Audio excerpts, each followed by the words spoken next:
Recently, I've been seeing a question come up on YouTube. How much silver is enough? They ask like there's this number, there's a finish line. Like at 100 ounces or 500 ounces or 1,000 ounces, something finally clicks and you're just done.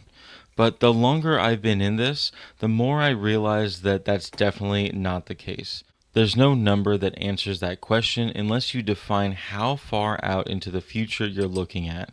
Because 100 ounces means something completely different depending on whether you're thinking about months, decades, or generations. And today I want to break it down in a way that I've never really seen done. Not as speculation, not as hype, but as a time based wealth system. Because silver isn't just money, it's time that you store. And once you understand that, the question stops being how much is enough and it becomes something entirely different. How far forward do I want my decisions to still matter?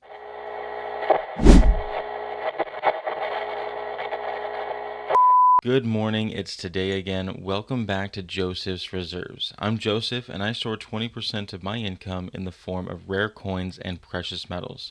And before I start the video, I'd like to congratulate Maestro's Metals for being the first to comment on yesterday's video. Thank you so much for your support, it truly does help. Go find him down in the comments to start a conversation. Let's go ahead and start here. When most people ask how much silver is enough, they're really asking, when can I stop worrying? When am I protected? When can I feel safe? But those are emotional questions disguised as numerical ones. And that's the first problem, because silver doesn't care about your emotions. It only responds to structure. So instead of trying to answer one number, we need to break down enough into stages of time, because your definition of enough changes depending on your time horizon. So let me show you what I mean.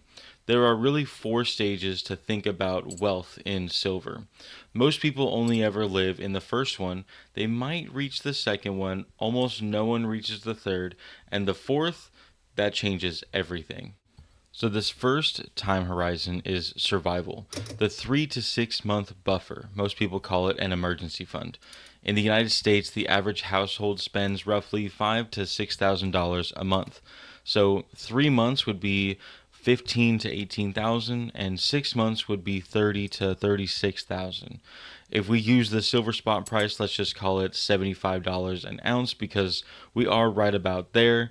That gives us roughly 200 to 480 ounces. Let's call it 200 to 500 ounces of silver.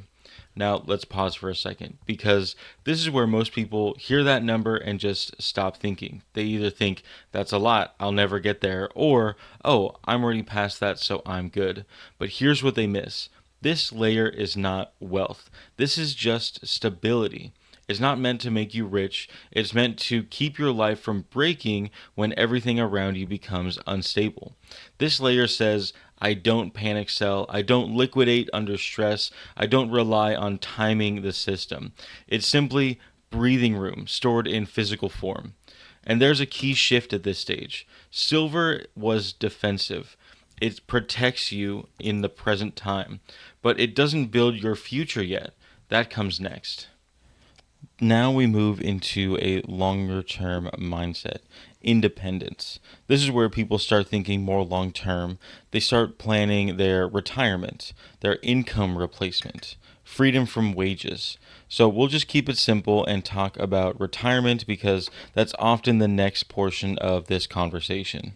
A modest retirement target in the United States is often around $70,000 per year. Let's say you had a nice long retirement of 20 years, and that would make it $1.4 million of total income replacement. Some people choose to allocate some of that retirement into precious metals. For this argument, let's go ahead and say that all of it was in precious metals and all of it was in silver. That would give us roughly 18,000 to 19,000 ounces of silver. And I want to be very clear here, I'm not suggesting that you should hold that amount all in silver. That's not the point. Really, at that level, you should be managing your portfolio between silver and gold, and you should have some other assets as well to cover some of that precious metals base. But that's not the point. The point is something much deeper, because at this stage, silver stops being emergency protection. It becomes something else entirely. It becomes stored labor. Every ounce represents time you've already worked, time you no longer need to repeat. And here is where the mental shift happens. Most people think I need dollars to retire. And in a real asset framework, you start thinking I need stored value that doesn't depend on permission.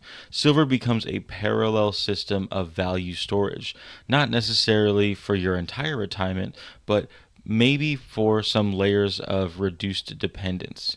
And that's the key word here is dependence. Because independence isn't about having everything in silver. It's not about being fully exposed to one system. But even here, we're still thinking about you, your life, your timeline, your consumption.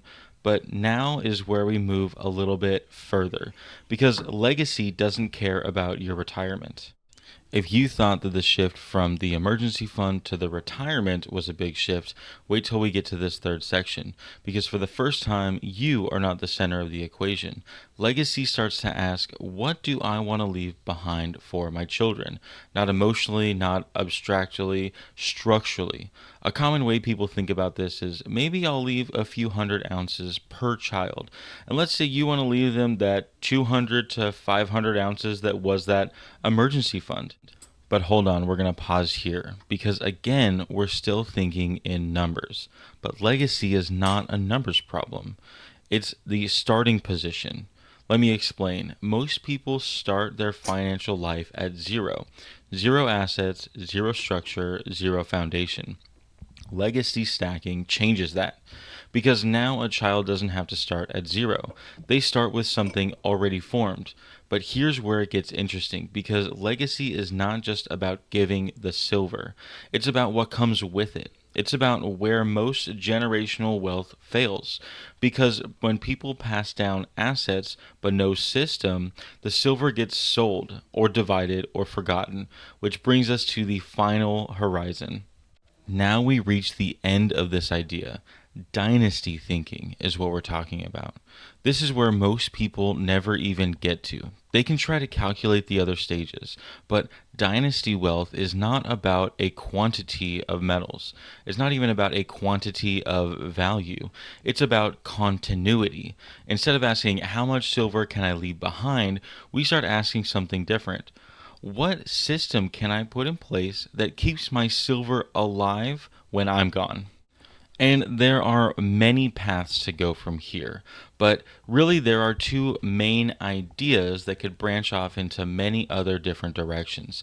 And neither's wrong, they're just different designs and different philosophies of generational wealth.